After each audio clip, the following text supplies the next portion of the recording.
Millionaire for a couple of days. Hi everyone, my name is Josh, and I'm probably the only person on the planet who managed to become $423 million rich in 1 year and end up broke. It all started at a gas station. My 2004 Chevy was acting up again, and I had to pull into the nearest station in Des Moines, Iowa. Want to get a lottery ticket? The jackpot is big, the cashier asked as I paid for my coffee. I thought, why not? And that decision changed my life, but not in the way you might think. 2 days later, I was sitting at home watching the news and eating cold pizza when I saw the jackpot number, 12, 19, 24, 46, 58, and the Powerball was 15. Ha! That's like my ticket. Wait, what? I almost choked on the crust. I checked the ticket 3 more times. My brain was screaming that it was impossible, but my heart was already pounding like the engine of my Chevy when it started in the cold. I ran to my neighbor Bill, who was the only person who knew how to use a computer. We went to the lottery website, entered the numbers, and everything was confirmed.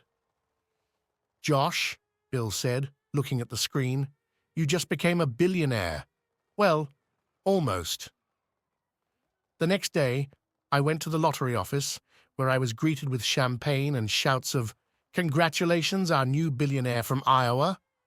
I was so stunned that I didn't even notice the reporters shouting things like, "What are you going to do with the money, Mr. Brooks? And what advice would you give to others?" Advice? What advice do I have? Before this, I considered buying 2 burgers for the price of 1 an investment. Chapter 2. Money is Problems. After winning $423 million, I immediately decided to take the lump sum. After taxes, I was left with about $230 million. That's a fortune, I thought. But what I didn't know was that this money could disappear faster than I ever imagined. My first thought was simple: quit my job. My boss at the auto shop, Mr. Pittman, looked at me like I was crazy. "Have you really thought this through, Josh?" he asked when I announced I was quitting. "Oh, I've thought it through," I replied. "Now I don't have to fix cars. I can buy a whole fleet of them." As a parting gift, I bought pizza for the entire office, $1,200 worth.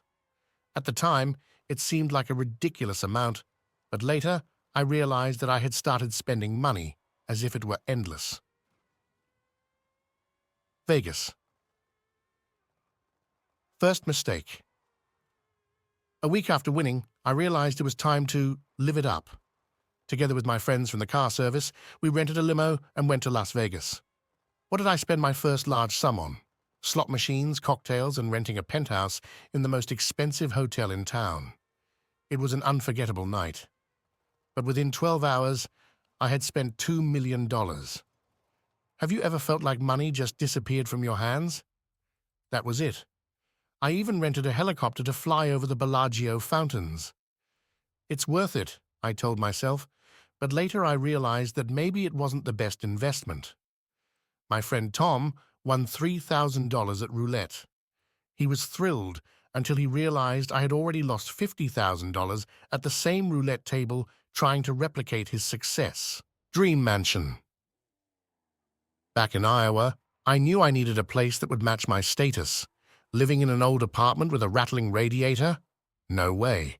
I bought myself a huge mansion in Los Angeles for $18 million. The house was a dream. 10 bedrooms, a swimming pool, a movie theater, and even an aquarium with sharks. Yes, real sharks. "Why do you need sharks?" my mother asked when I showed her the house. "To show that I'm cool," I replied. I also bought a gold Lamborghini and named it Shine. I didn't even know how to drive it, but who can resist a car that looks like a gold bar on wheels? First problems, but the joy of my new life didn't last long.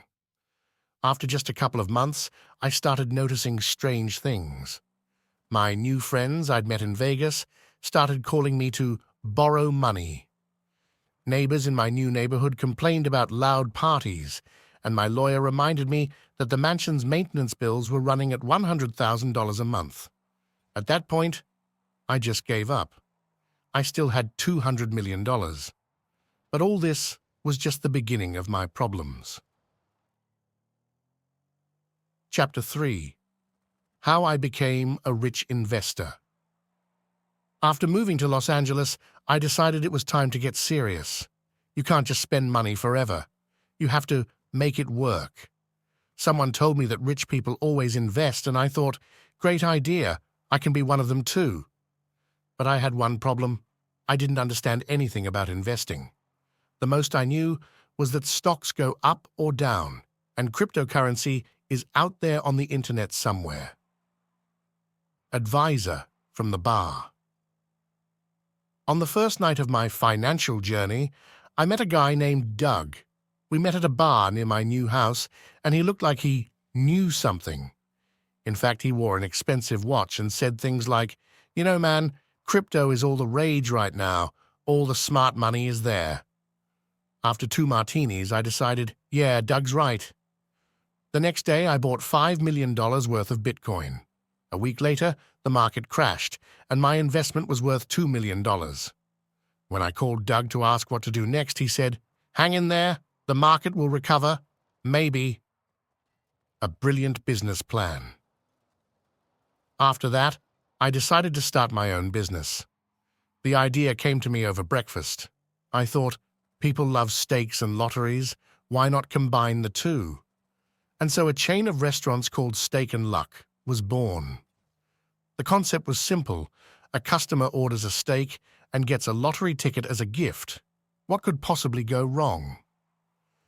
My first restaurant opened with fanfare, a red carpet, free champagne, and a performance by a local singer who sang Elvis covers. But within a week, the complaints were coming in. People have found lottery tickets burnt on the grill. One of the customers choked after accidentally eating a ticket. Someone stole the entire supply of tickets right from the kitchen. 6 months later, I lost $20 million on this brilliant idea. Failed startup. My next idea was a startup. It seems stupid now, but at the time I thought, everyone is making apps, so can I. I hired a team of developers to create a food ordering app. It was going to be called Feastly. The main gimmick of the app was that customers could order not only food, but also a lottery ticket.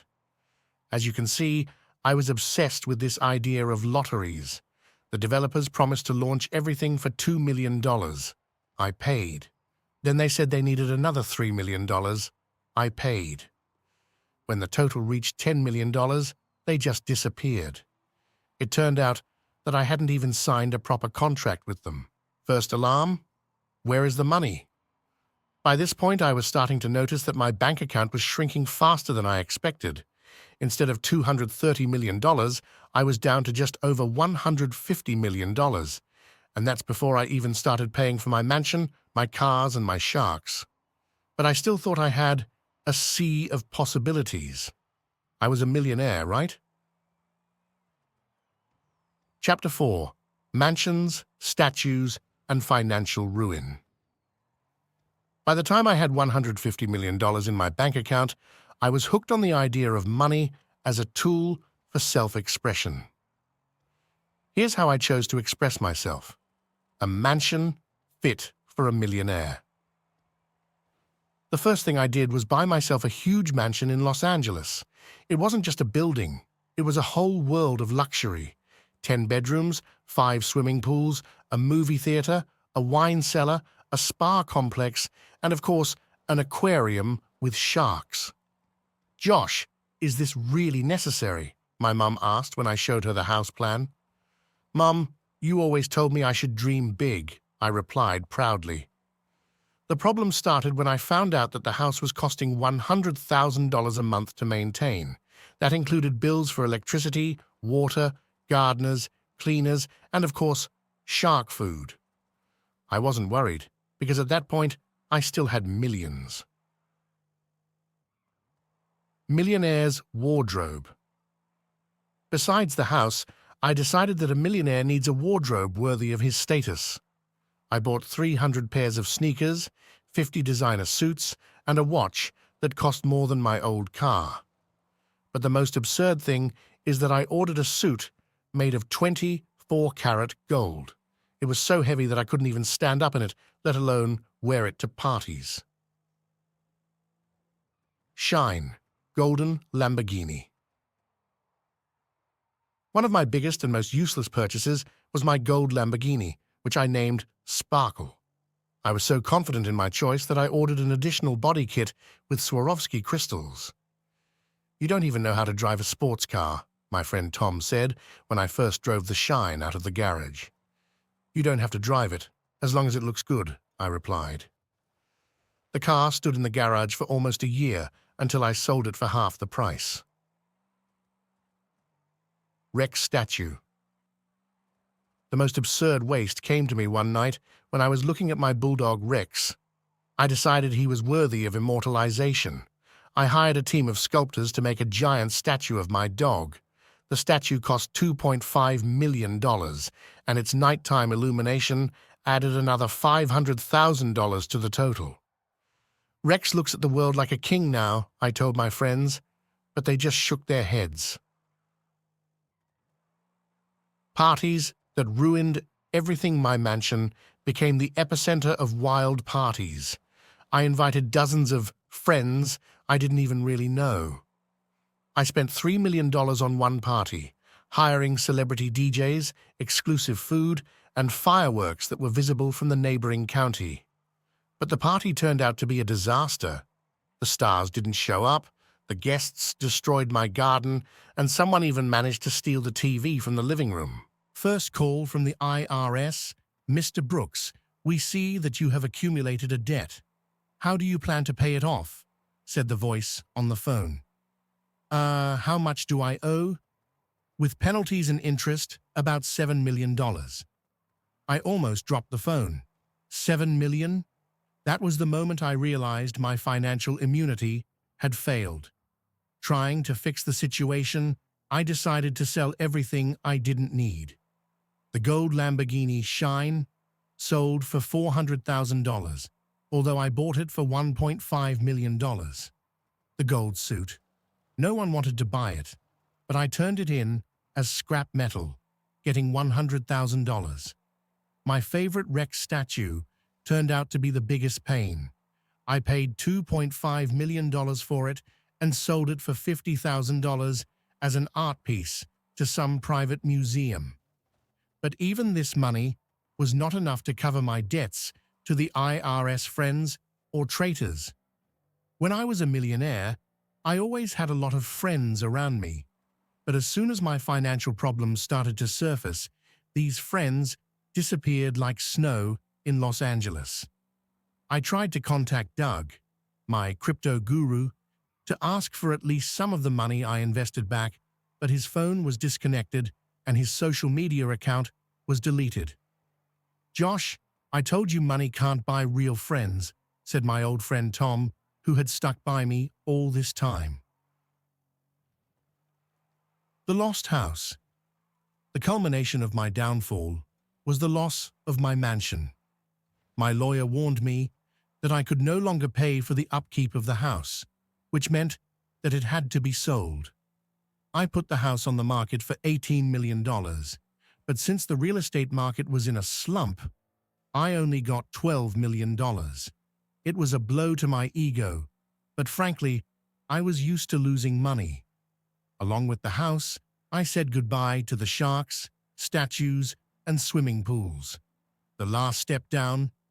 With only $1.5 million left, I felt like Josh, buying coffee at a gas station with his last money.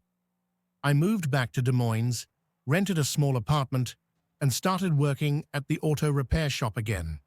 My colleagues greeted me as a hero. "Hey, millionaire, tell me again how you wasted $423 million, one of them joked. The irony was that I actually became something of a local legend. The lesson I learned, I realized that money is not always the path to happiness. It can make life bright and exciting, but if you don't know how to manage it, it goes away as quickly as it comes. I started a blog called Former Millionaire, where I talk about my mistakes.